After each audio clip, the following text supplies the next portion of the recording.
Hi. So Cosmio Aerotech 100 pro restock வந்துருச்சு. இது ஒரு mid balance racket, even balance racket, medium ஸ்டிஃப்னஸில் shaft கொடுத்துருக்காங்க. மேக்ஸிமம் ஸ்ட்ரிங் டென்ஷன் இதில் 35 LBS போடலான்னு சொல்லியிருக்காங்க. 30 நாங்கள் ரெக்கமெண்ட் பண்ணுறோம், ஏன்னா நாங்கள் 30 போட்டு ஆடி இருக்கோம், நிறைய கஸ்டமர்ஸ் கொடுத்துருக்கோம். சூப்பர் ஃபீட்பேக் இருக்குது. நல்லா ஸ்ட்ராங் ஃப்ரேம் கொடுத்துருக்காங்க.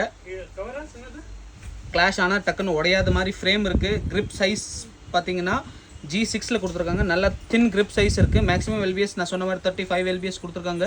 82 கிராம்ஸில் ராக்கெட்டோட ஓவரால் வெயிட் இருக்குது. பேர் ஏரோடெக் 100 ப்ரோ. லீனிங்கில் ஏரோநாட் சீரீஸ்னு ஒரு சீரீஸ் இருக்குது. அதை பேஸ் பண்ணி இந்த ராக்கெட்டை டிசைன் பண்ணியிருக்காங்க. So mid budget around 3 to 3.5 ஒரு நல்ல ராக்கெட் தேடிட்டு இருக்கீங்கன்னா இந்த racket one of the best ராக்கெட்டாக இருக்கும் உங்களுக்கு. ஸோ ஆர்டர் பண்ணுறதுக்காக மேலே கொடுத்துருக்க நம்பருக்கு வாட்ஸ்அப் பண்ணுங்கள், இல்லை டேரெக்டாக கால் பண்ணி உங்கள் ராக்கெட்ஸை புக் பண்ணிக்கோங்க. இந்த மாதிரி ரெகுலர் அப்டேட்ஸ்க்காக எங்கள் இன்ஸ்டாகிராம் சேனல் sportsgallery.badminton ஃபாலோ பண்ணுங்கள். அண்ட் நீங்கள் பயோவில் கொடுத்துருக்கிற லிங்கை கிளிக் பண்ணிவிட்டு எங்களோட வாட்ஸ்அப் குரூப்பில் கூட ஜாயின் பண்ணிக்கலாம். அங்கே நாங்கள் ரெகுலர் அப்டேட்ஸ் கொடுத்துட்டே இருப்போம். தேங்க்யூ.